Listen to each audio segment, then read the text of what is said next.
14-15 साल जिंदगी का वो दौर है ना जहां सब कुछ बिल्कुल नया नया लगता है। नए एहसास, नई लोग और सबसे पावरफुल, पहला प्यार। पर सोचने वाली बात यह है कि क्या ये एहसास सच में प्यार होता भी है? चलिए आज इसी की गहराई में उतरते हैं। तो सबसे बड़ा सवाल यही है, क्या इस उम्र में जो प्यार होता है वो सच्चा होता है, या फिर ये बस एक ऐसा जाल है जिसमें लोग बिना सोचे समझे फंस जाते हैं और अपनी जिंदगी की पटरी से ही उतर जाते हैं। कहानी की शुरुआत होती है एक नए एहसास से। देखिए, इस उम्र में किसी का अच्छा लगना बहुत ही नॉर्मल है, और ये एक ऐसा एहसास होता है जो बहुत इंटेंस, बहुत भारी लगता है। ऐसा लगता है जैसे पूरी दुनिया बस उसी एक इंसान के इर्द गिर्द घूम रही हो। और इमोशंस का उतार चढ़ाव तो इतना तेज होता है कि मतलब एक छोटा सा हे मैसेज किसी का पूरा दिन बना सकता है। और अगर जवाब ना आए या बस सीन होकर रह जाए तो मानो सब कुछ खत्म सा लगता है। इस दौर में ना दिल अक्सर दिमाग पर हावी हो ही जाता है। तो बैकग्राउंड में असल में हो क्या रहा होता है? अगर हम साइंस के नजरिए से देखें तो ये जो तेज भावनाएं हैं ना, ये असल में दिमाग में होने वाला एक मजबूत हार्मोनल रिएक्शन है। इसे सच्चा प्यार समझ लेना एक बहुत ही आम गलती है, जबकि ये एक बायोलॉजिकल प्रोसेस ज्यादा है। और यहीं से कहानी एक खतरनाक मोड़ लेना शुरू करती है। जो एहसास प्यार से शुरू हुआ था, वो धीरे धीरे इमोशनल प्रेशर और डिमांड्स में बदलने लगता है। चलिए देखते हैं कि ये सब कैसे होता है। फिर इस तरह की बातें सुनाई देने लगती हैं। अगर प्यार है तो साबित करो, या आज तुमने टाइम नहीं दिया मतलब प्यार कम हो गया है क्या? देखिए, ये बातें प्यार नहीं है, ये इमोशनल मैनिपुलेशन का एक तरीका है।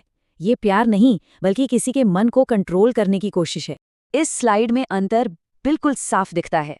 सच्चा प्यार हमेशा सपोर्ट करता है, आगे बढ़ने में मदद करता है, जबकि कंट्रोल सिर्फ प्रेशर बनाता है, डिमांड्स रखता है। प्यार कॉन्फिडेंस को बढ़ाता है और कंट्रोल सिर्फ किसी के ईगो को सैटिस्फाई करने के लिए सबूत मांगता रहता है। और इस इमोशनल प्रेशर का जो असर होता है ना, वो बहुत चुपचाप लेकिन बहुत गहरा होता है। ये जिंदगी के उन हिस्सों को नुकसान पहुंचाता है जिन पर शायद किसी का ध्यान भी नहीं जाता। जाहिर है, जब दिमाग हर वक्त एक रिश्ते के बोझ तले दबा हो तो इसका असर तो हर जगह दिखेगा।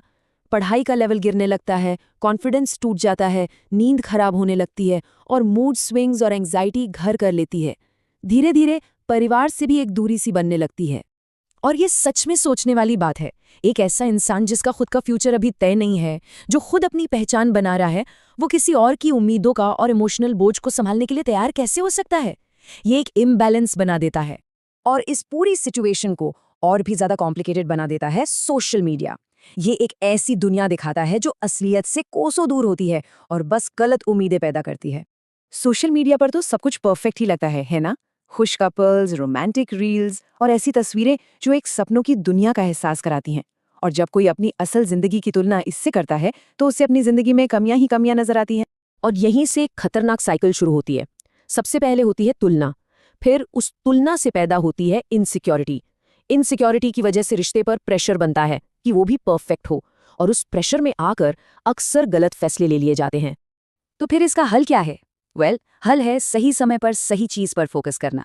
आइए अब किशोरावस्था के अटैचमेंट और एक मैच्योर रिश्ते के बीच के असली अंतर को समझते हैं। देखिए, असली प्यार सहारा देता है, दबाव नहीं। ये कॉन्फिडेंस बढ़ाता है, स्ट्रेस और एंग्जाइटी नहीं। सच्चा प्यार ग्रोथ को बढ़ावा देता है, जबकि टीनेज का जो अटैचमेंट होता है वो अक्सर फोकस तोड़ता है, क्योंकि ये एक टेम्परेरी अट्रैक्शन पे बेस्ड होता है, मैच्योरिटी पर नहीं। तो इस उम्र में किसी का काम किसी और के लिए प्यार साबित करते रहना बिल्कुल भी नहीं है। ये जो एनर्जी है ये कहीं और लगनी चाहिए। काम है अपनी पहचान बनाना, अपनी स्किल्स पर, अपने फ्यूचर पर और अपने सेल्फ कॉन्फिडेंस पर काम करना। क्योंकि जब कोई खुद मजबूत होता है तभी तो वो एक मजबूत और हेल्दी रिश्ते को संभाल सकता है। प्यार एक बहुत खूबसूरत एहसास है, लेकिन इसका एक सही समय होता है। प्यार तब करना चाहिए जब इंसान सबसे पहले खुद को इमोशनली और मेंटली संभालने के काबिल बन जाए।